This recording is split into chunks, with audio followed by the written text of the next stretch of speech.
Bienvenue à tous dans ce nouveau webinaire dédié aux changements intervenus en 2025 pour la rénovation énergétique des copropriétés. Donc voilà, je déroule le programme du webinaire. Donc on va parler DPE, projet de plan pluriannuel de travaux, fonds de travaux, mais également changements sur les aides, donc C2E, MPR. Et vous savez que les changements sont nombreux à intervenir au 1er janvier 2025, donc on va faire un petit peu le point sur toutes ces actualités. Donc je me présente, je m'appelle Adèle, je suis chargée d'affaires publiques pour le groupe Elio et je vais intervenir sur la partie plus réglementaire et politique. Et je passe la main à Thomas. Et moi, c'est Thomas Bon, je suis responsable des partenariats sur le résidentiel au sein du groupe Elio.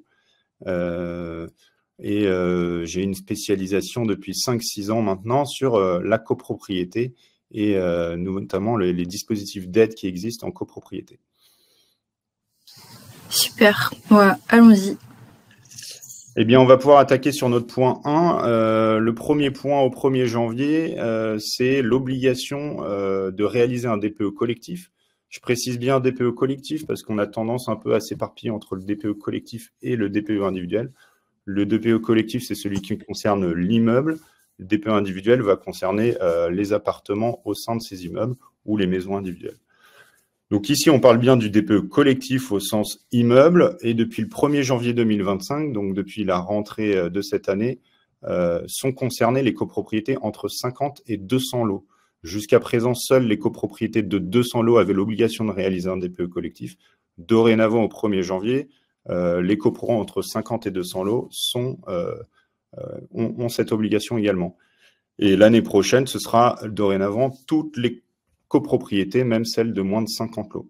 Je rappelle que le DPE collectif, il doit être renouvelé tous les 10 ans, sauf s'il a été réalisé après le 1er juillet 2021 et que le DPE a donné une note énergétique de classe A, B ou C. Dans ce cas-là, la copropriété ou l'immeuble est dispensé de réaliser ce DPE.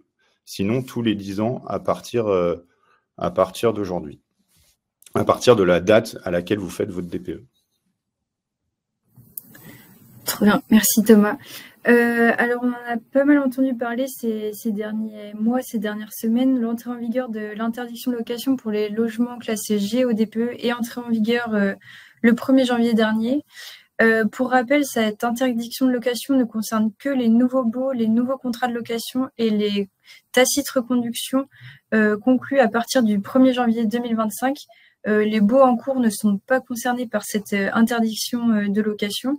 Je rappelle également les quelques exceptions à cette obligation, notamment en copro, pour les copros qui rencontrent des impossibilités techniques pour sortir du statut de passeur thermique. Le juge peut justement juger que l'interdiction ne s'applique pas, mais il faut que ça passe par une décision juridique. Également, les logements soumis à des contraintes architecturales et patrimoniales ne sont pas soumis à cette interdiction de location.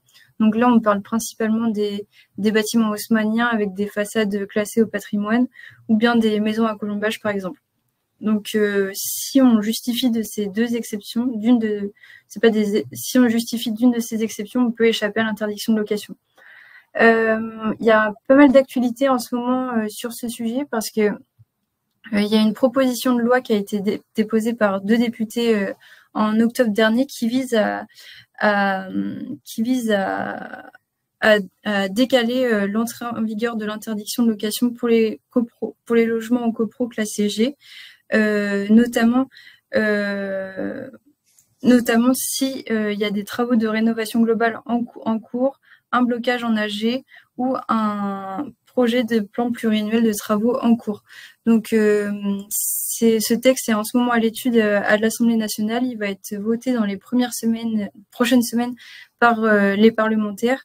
Donc, il risque encore d'y avoir un petit peu de changement pour l'interdiction de location des logements classés G en copropriété. Ensuite, il y a également une disposition qui aurait pour un effet rétroactif dans cette proposition de loi. Donc, même si la proposition de loi est adoptée après le 1er janvier 2025, les exceptions pourraient s'appliquer aux logements qui sont interdits à la location depuis le 1er janvier 2025. Merci Adèle. Évidemment, on vient de parler de DPE, donc la suite logique en copropriété, c'est de parler du fameux 3PT, le projet de plan pluriannuel de travaux. Depuis le 1er janvier, toutes les copropriétés ont l'obligation de réaliser ce projet de plan pluriannuel de travaux. Je reprécise pour ceux qui ne sont pas très à l'aise avec ce terme, que le projet de plan pluriannuel de travaux, c'est de voter le fait de faire un projet. Ce n'est pas de voter le plan pluriannuel de travaux, mais de voter le projet du plan. L'adoption du plan intervient dans un second temps, une fois que le projet de plan a été effectué. Donc, l'obligation au 1er janvier 2025, c'est de faire ce projet de plan pluriannuel de travaux pour l'ensemble des copropriétés.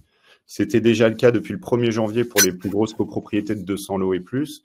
Depuis le 1er janvier dernier, en 2024, pour les copropriétés de 51 à 200 lots. On parle toujours de lots principaux. Je vois que la question revient régulièrement. On parle de lots, c'est les lots principaux en copropriété. Et depuis le 1er janvier 2025, ce sont donc les copropriétés de moins de 50 lots qui sont concernées.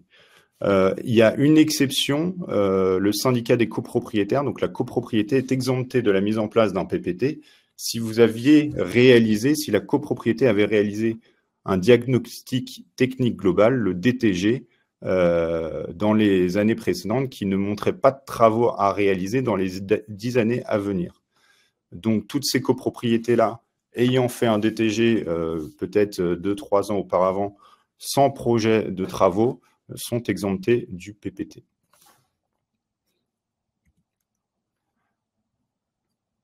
Alors, j'enchaîne avec une petite transition sur le gaz en copropriété. On a quand même, je ne connais pas les stats exactes de la part du gaz en copropriété, mais une grande majorité des copropriétés sont encore alimentées au gaz, en tout cas celles qui sont en chauffage collectif.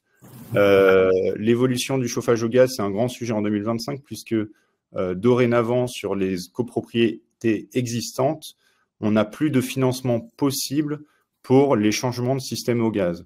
Vous êtes aujourd'hui chauffé au gaz avec une vieille chaudière gaz, vous voulez installer une chaudière gaz condensation pour améliorer, il n'y a plus de financement sur ce type de système de chauffage. À l'exception près pour MPR copropriété, donc la grande aide de l'ANA qui permet de financer vos travaux de rénovation énergétique globaux.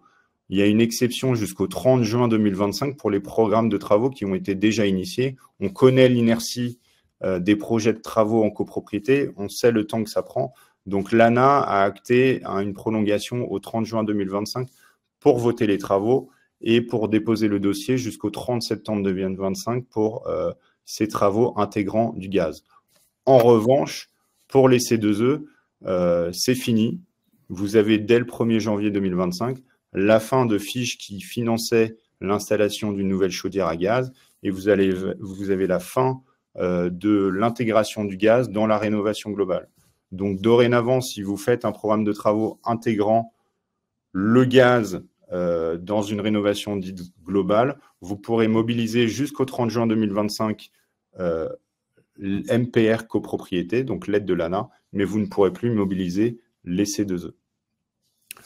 J'ai parlé de l'existant, mais je n'ai pas parlé du neuf. Les copropriétés, ça vous concerne peut-être un peu moins, mais pour toutes les nouvelles copropriétés, depuis le 1er janvier 2025, donc celles qui sortent sur Terre, il n'est plus possible de faire des nouveaux bâtiments à chauffer au gaz. C'était déjà le cas pour les maisons individuelles depuis 2022, c'est dorénavant le cas aussi pour les copropriétés depuis le 1er janvier de cette année. Ok, merci Thomas. J'en profite pour compléter que l'évolution du financement du chauffage au gaz en France est issue d'une obligation européenne. En fait, c'est inscrit dans la directive sur la performance énergétique des bâtiments qui est en vigueur depuis le 28 mai dernier et qui prévoit la fin de toute incitation financière des États membres pour le financement des modes de chauffage fonctionnant à partir d'énergie carbonée. Donc, bien sûr, on parle de charbon et de fioul, mais également de gaz. Donc, c'est ce qui explique toutes ces évolutions au 1er janvier 2025. Et cette obligation européenne, donc, qui est inscrite dans la directive sur la performance énergétique des bâtiments, s'inscrit dans un cadre encore plus large qui est le Green Deal européen et qui a pour objectif la neutralité carbone à l'horizon 2050. Donc tous ces efforts financiers vont pouvoir permettre d'engager tous les secteurs, dont le résidentiel, vers la neutralité carbone à horizon 2050.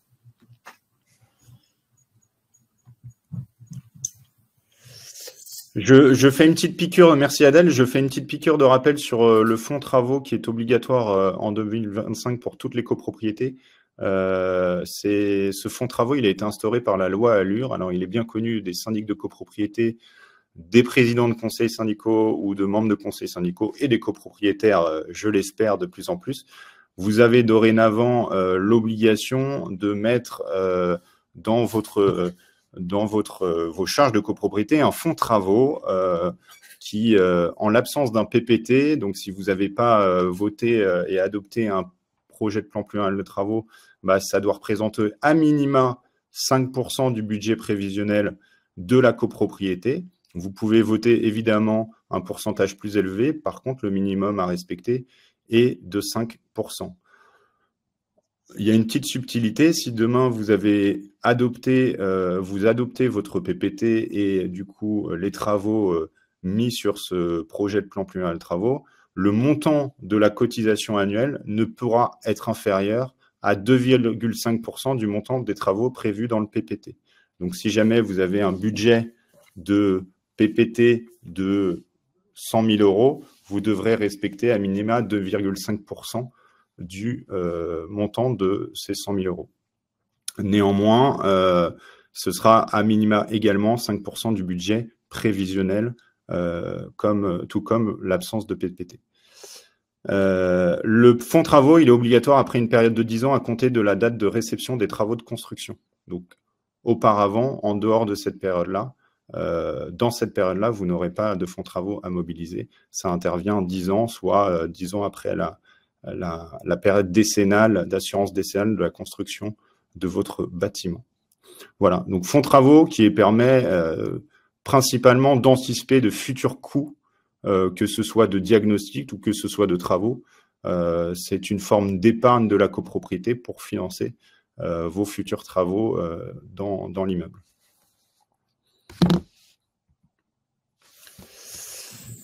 On enchaîne avec les différents dispositifs d'aide. Je rappelle les deux grands dispositifs d'aide que vous avez au niveau copropriété. Vous avez les C2E, les certificats d'économie d'énergie, d'un côté qui est un financement dit privé par les fournisseurs d'énergie comme Total, EDF. Et vous avez de l'autre côté une aide publique qui est l'aide de l'ANA, MaPrimeRénov' Copropriété, qui est aussi une des grosses enveloppes financières pour financer vos travaux. En ce qui concerne le dispositif des C2E, vous avez trois grands changements, trois principaux changements. C'est ce dont on parlait juste auparavant, c'est la fin du financement du chauffage au gaz. Vous aviez jusqu'à présent des enveloppes financières par les C2E pour financer votre chauffage au gaz. Ce n'est plus le cas dorénavant. Vous avez une baisse, alors ce n'est pas vraiment une baisse, mais c'est plutôt une refonte de la façon dont sont calculés les C2E pour une rénovation globale. Jusqu'à présent, vous aviez une méthodologie de calcul qui était basée sur la consommation initiale et la consommation après travaux de votre bâtiment. Dorénavant, ce sont des forfaits qui sont fixes et qui sont ceux que j'ai indiqués à l'écran. Je ne vais pas rentrer dans le détail, mais vous retrouverez sur les sites d'Elio bien plus d'informations détaillées sur pourquoi ces euros par mètre carré et à quoi ça correspond. Vous avez donc dorénavant trois forfaits. Un forfait de 13,5 € du mètre carré pour une rénovation globale dans une situation donnée, 27 € dans une autre situation et 41 dans une autre situation. Je ne reviens pas en détail là-dessus, mais vous avez plein d'informations sur le site Elio sur pourquoi ces différents montants. C'est notamment lié au changement de système de chauffage. Et puis, vous avez l'obligation de fournir un certain nombre de documents qui n'étaient pas demandés précédemment. Je pense à l'audit énergétique qui devra être complété par un fichier source de l'audit énergétique réalisé par un bureau d'études. Je pense au fait qu'il faudra prouver qu'il y a plusieurs foyers fiscaux dans un immeuble. Alors, ça ne concerne pas tant la copropriété que les immeubles qui sont en monopropriété, donc avec un seul propriétaire. Voilà, vous avez un certain nombre de nouveaux documents qui sont exigés pour récupérer les C2E sur vos travaux. Il y a une petite exception sur le point 2, sur les nouveaux forfaits. C'est pour toutes les copropriétés qui ont voté leurs travaux avant le 1er janvier 2025. Vous pouvez encore bénéficier des C2E sur l'ancien modèle. Encore une fois, je ne vais pas rentrer dans le détail parce que ce serait peut-être un peu technique et ce n'était pas l'idée d'aujourd'hui, c'était un peu généraliste. Mais vous pouvez tout retrouver sur nos sites. Il y a des articles très intéressants et très détaillés sur cette thématique-là. Super, merci Thomas. On passe aux autres changements sur les C2E qui sont intervenus au 1er janvier dernier. Donc, un arrêté, le 65e arrêté a été publié au journal officiel qui prévoit un certain nombre de changements au 1er janvier et au 1er avril 2025. Donc, comme tout à l'heure, en cohérence avec nos engagements européens, il y a eu une suppression de 2 fiches qui prévoyaient des primes pour l'installation de chaudières collectives fonctionnant au gaz. Donc, ces fiches sont abrogées. Et au 1er avril, on a une révision de 5 fiches avec une rehausse de certains forfaits C2E, notamment sur la barre SE108, désembauche d'un réseau hydraulique individuel de chauffage, et barre TH169, pack collectif de type RO ou OO pour l'eau chaude sanitaire. Donc sur ces 2 fiches-là, on a une multiplication des forfaits x2 ou 3 par rapport à la précédente version de la fiche. Donc l'objectif de l'administration est vraiment d'inciter l'engagement de ces fiches. Je pense notamment à la fiche sur la pompe à chaleur. Voilà, il y a une vraie incitation du gouvernement d'installer des pompes à chaleur, et donc les fiches sont mises en cohérence avec les incitations politiques. Je rentre pas non plus beaucoup dans le détail parce que c'est assez technique et c'est pas le lieu, mais c'est pour vous montrer comment le dispositif évolue avec les annonces politiques. On continue sur ces dispositifs d'aide. Vous connaissez bien l'audit énergétique, l'audit qui permet généralement d'être le point de départ de tout projet de travaux. Vous avez donc le DPE d'un côté. Il y a beaucoup de termes un peu techniques, hein, mais globalement, le DPE, ça vous donne une note. Le PPT, c'est le projet pour étaler vos travaux sur les 10 années à venir. Sur l'année 1, vous allez faire tel travaux. L'année 3, vous allez faire tel travaux. L'année 5, d'autres travaux, etc. C'est un plan défini sur une dizaine d'années. Puis vous avez l'audit énergétique qui est là pour adresser, si vous voulez, des travaux plutôt dits globaux, c'est-à-dire des scénarios de travaux qui vous permettent de savoir en une seule fois quel gain énergétique vous allez pouvoir atteindre si vous traitez tous les travaux en même temps. Eh bien, pour débloquer les grandes aides dont on a parlé juste avant, MaPrimeRénov' et les certificats d'économie d'énergie, vous aviez jusqu'à présent un audit énergétique incitatif qui était possible de mobiliser. Dorénavant, c'est un audit énergétique réglementaire, c'est-à-dire que c'est un format standardisé que tous les bureaux d'études thermiques doivent suivre. Et c'est cet audit énergétique réglementaire qui est dorénavant obligatoire pour bénéficier des différentes aides. Et ce, depuis le 1er janvier 2025. Ça s'adapte donc à MaPrimeRénov' copropriété, aux primes C2E de la fiche barre TH170, celle que j'évoquais sans la nommer, puisque c'est un terme un peu technique jusqu'à présent. Et puis également pour l'éco-prêt à taux zéro, qui est le moyen de financer vos travaux à travers un prêt collectif qui vous permet d'étaler le financement des travaux sur plusieurs années. Dans le cas de MaPrimeRénov' copropriété, il y a une exception puisque l'audit non réglementaire, donc plutôt incitatif, est encore valable jusqu'au 31 2026 pour MPR. Donc vous voyez, il y a des choses qui se superposent, il y a des choses qui se contredisent un petit peu, c'est assez réglementaire et administratif. Elio est aussi là pour prêcher et porter la parole du terrain pour essayer de faire évoluer parfois ces petites incohérences, puisqu'aujourd'hui, d'un côté, vous avez 2 grands dispositifs qui permettent parfois des choses différentes dans les différents financements. On note un dernier point, c'est qu'il était obligatoire depuis avril 2024, cet audit réglementaire, pour maintenir toutes ces aides en logement individuel.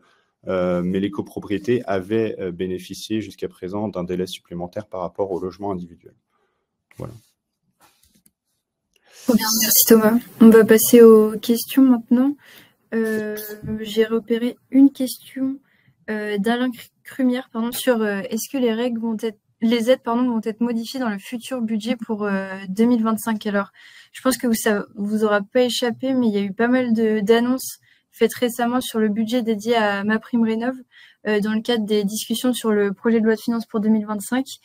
Donc, pour rappel, en 2024, le budget MPR s'élevait à 4 milliards d'euros.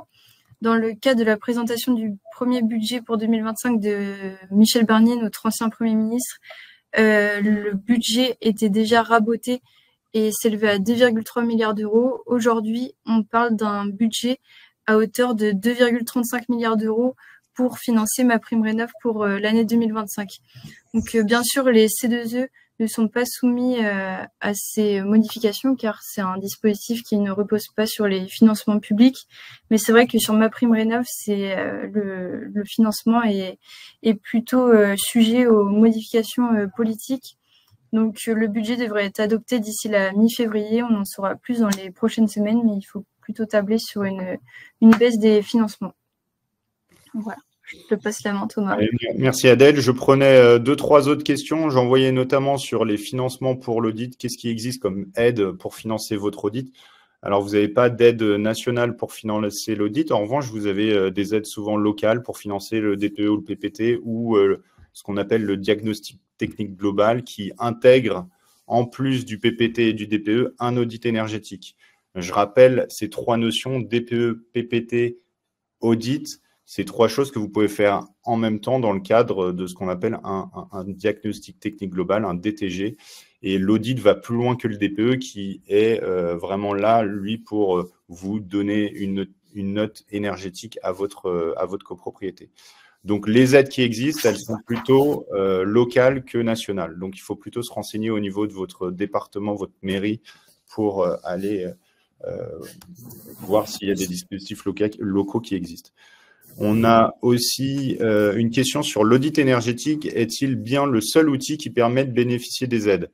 La réponse est oui. Si vous faites un DPE seul, cela ne sera pas suffisant pour demander les aides qu'on a évoquées, C2E plus MPR. Il faudra bien réaliser un audit énergétique et dès le 1er janvier, un audit énergétique dit réglementaire. J'ai une autre question sur peut-on utiliser le PPT, c'est un peu dans la continuité, peut-on utiliser le PPT pour une demande MPR copropriété? La réponse est non, puisqu'il faut un audit réglementaire, encore une fois, comme point de départ de tout projet de travaux et toute demande de financement. Je prends les questions à la volée. Je ne sais pas si tu en as vu d'autres, Adèle. Oui, j'en ai vu une. Il y a pas mal de questions qui reviennent sur les locations touristiques. Est-ce qu'elles sont soumises aux interdictions de location? Alors oui, depuis l'adoption de la loi et la promulgation de la loi Airbnb l'année dernière, en fin d'année, certaines locations touristiques en zone tendue sont soumises à l'obligation de présenter un DPE à partir du 1er janvier 2025. Donc, ça ne concerne pas tous les meublés de tourisme, mais c'est pas non plus sur tout le territoire. Il faut vraiment être en zone tendue. Et ça concerne que les logements résidentiels touristiques, pas les résidences de vacances ou autres. On parle bien du parc résidentiel.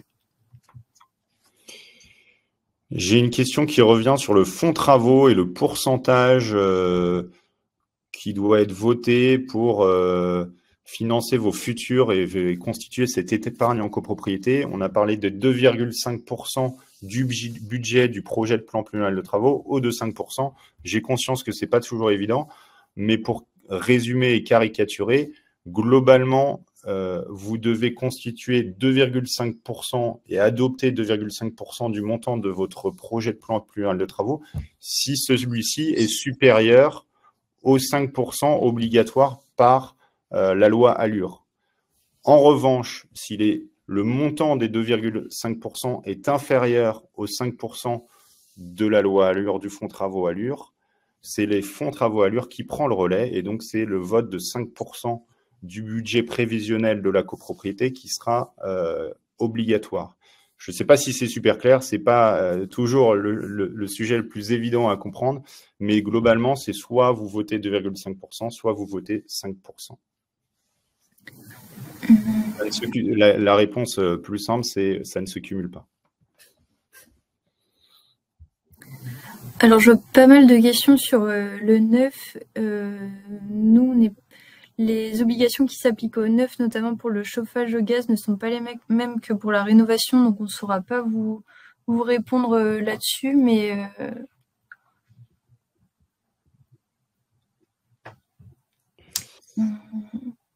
il y a beaucoup de questions. Je rappelle qu'on ne va pas y répondre à toutes, et puis on arrive quasiment au terme de ces 30 minutes. On prendra bien le temps demain et peut-être en début de semaine de répondre à l'ensemble de vos questions, et on y répondra avec précision pour que vous ayez le maximum d'informations. On a essayé d'être généraliste lors de cette visio, peut-être pas rentrer dans les détails. Il y a des cas de figure, il y a autant de cas de figure que de copropriétés en France et d'appartements. Malheureusement, on a été obligé d'être un peu généraliste. Mais rassurez-vous, les questions seront bien répondues. Y a-t-il une obligation, je vois, de cumuler 3 travaux pour obtenir des aides? La réponse est non. Vous avez globalement 2 manières d'aller chercher des aides. Vous avez soit des aides à titre individuel, travaux par travaux, ce qu'on appelle du monogeste. Donc, vous pouvez, par exemple, obtenir des C2E uniquement sur votre ravalement avec une isolation. Vous avez ce moyen de financement, de financer uniquement votre ravalement avec isolation. Et puis, en revanche, vous avez de l'autre côté des travaux dits globaux, des travaux plus impactants, où vous traitez plusieurs travaux, vous changez votre système de chauffage, vous isolez votre toiture, vous changez vos fenêtres. Et bien là, vous avez des dispositifs d'aide comme les C2E ou MPR qui permettent d'aller chercher des subventions supplémentaires. Donc, aucune obligation de financer, de faire 3 travaux pour obtenir des aides. Néanmoins, évidemment, les aides sont plus importantes plus vous faites de travaux. Je vois une question sur les petites surfaces. Alors, toutes les surfaces de logement sont assujetties aux mêmes obligations, donc aux mêmes interdictions de location. Néanmoins, il y a une évolution du calcul du DPE pour les logements de petite surface en juillet 2024 parce que on voyait régulièrement que les petits logements étaient plus souvent classés G que les grands logements. Donc, si votre DPE a été réalisé avant cette date, je vous invite à le faire refaire parce que peut-être que votre petit logement a été classé G. Avec la nouvelle méthode de calcul, il pourrait avoir une nouvelle étiquette, donc échapper à l'interdiction de location. Vous pouvez même refaire le calcul sur le site de l'ADEME, il me semble, pour obtenir une nouvelle étiquette. Y aura-t-il un replay? La réponse est oui, il y aura bien un replay qui vous sera envoyé, notamment pour ceux qui s'étaient inscrits et qui sont arrivés qu'en cours de route, pour ceux qui n'étaient pas du tout présents, mais du coup, ils ne m'écoutent pas, évidemment. Mais il y aura un replay qui sera envoyé à tous les inscrits à l'issue de ce webinaire. Voilà, je pense qu'on peut clôturer, Thomas. On vous enverra les réponses dans les prochains jours. Merci à tous d'avoir participé. Merci pour votre engagement. On était presque 300 à un moment, je crois. Donc, j'espère que ça vous aura plu et à bientôt. À bientôt. Merci à tous. Au revoir. Merci. Au revoir.